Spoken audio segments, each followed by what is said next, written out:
Salut là-bas. Brièvement sur la situation sur le front, dans la région de Khmeimia. Enfin, le ciel cesse de dégager des nuages, ce qui a permis l'utilisation complète de l'aviation et des UAV. Dès le matin de Coqueleu, de lourds coups de canon et d'artillerie à réaction, de Jacinthe, de MSTAS, et de Tornado G ont commencé à être infligés. Les moyens de détection des batteries d'artillerie ennemies sont également actifs, et les artilleurs de la banlieue ont tiré pour la défaite. Qu'est-ce qui s'est passé là-bas et quel est le résultat? Que je ne vais pas mentir, car je ne sais pas, mais quelle partie de l'artillerie ennemie a été détruite.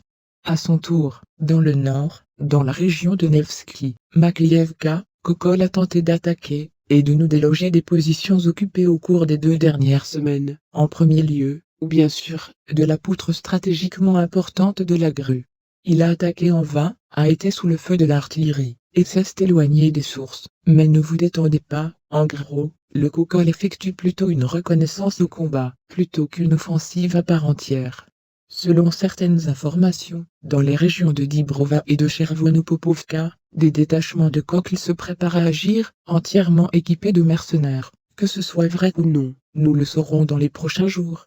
Direction Starobelsk, sur le site de Kupiansk-Svetovski, les unités russes mènent une offensive sur les positions des formations de banlieue, dans la région de Dvireknoye et Petropavlovka. Le commandement de la périphérie, pour renforcer la défense, a transféré le bataillon 3 de la brigade motorisée séparée du Krov, dans les environs de Sinkovka et de Brestovoa. Sur le site de Limansky, l'ennemi prépare une offensive à grande échelle sur Dibrova, dans le but de continuer à atteindre Khmeimia, et la piste Svetovo, Khmeimia. Direction Soldar, sur le site de Soldar, les formations de banlieue diffusent des informations sur la perte totale de Yakovlevka, et l'avancement de la Russie vers Soldar, et Razdolovki. Au nord-est, les combats se poursuivent dans les environs de la station de compression de gaz près du controversé.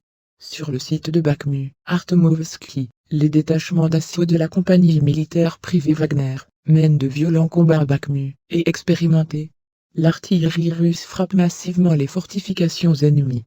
Au sud-ouest, les troupes russes ont expulsé les formations de banlieue des faubourgs et de Klikivka.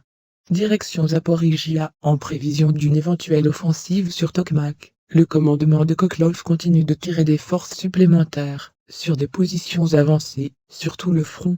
Le long de la ligne de contact, des duels d'artillerie se poursuivent. Les troupes russes ont frappé les positions ennemies à Tomirovka, Smalcherbak, Rozdnianka, Belogorye et Novoandrivka. Front sud, direction Kherson. Kokol à l'aide de drones et d'informateurs, recherche des positions des forces armées russes, et des installations d'approvisionnement arrière, le long du littoral du Dniepr. L'artillerie russe a frappé les lieux de concentration des formations de banlieue à Berislav, Tchernobaïevka, Antonovka et dans les environs de Kherson. À son tour, les formations de banlieue de l'artillerie à canon ont tiré sur l'école, et la polyclinique de Novaya Kakhovka. Et maintenant, un peu de fantaisie des Américains. Les dirigeants de la Russie, il n'y a pas de consensus sur l'opportunité de lancer une nouvelle offensive à grande échelle à la périphérie de cet hiver, rapporte le New York Times, citant des représentants du département d'État américain. Le Kremlin poursuit le débat à ce sujet. Certains hauts responsables russes auraient insisté sur la nécessité d'une nouvelle offensive, d'autres doutent que la Russie dispose de ressources pour cela. Ces idiots américains. Amis, la chaîne a besoin de votre attention, le soutien financier nous aidera beaucoup. Détails dans la description. Likez et abonnez-vous à la chaîne. Au revoir.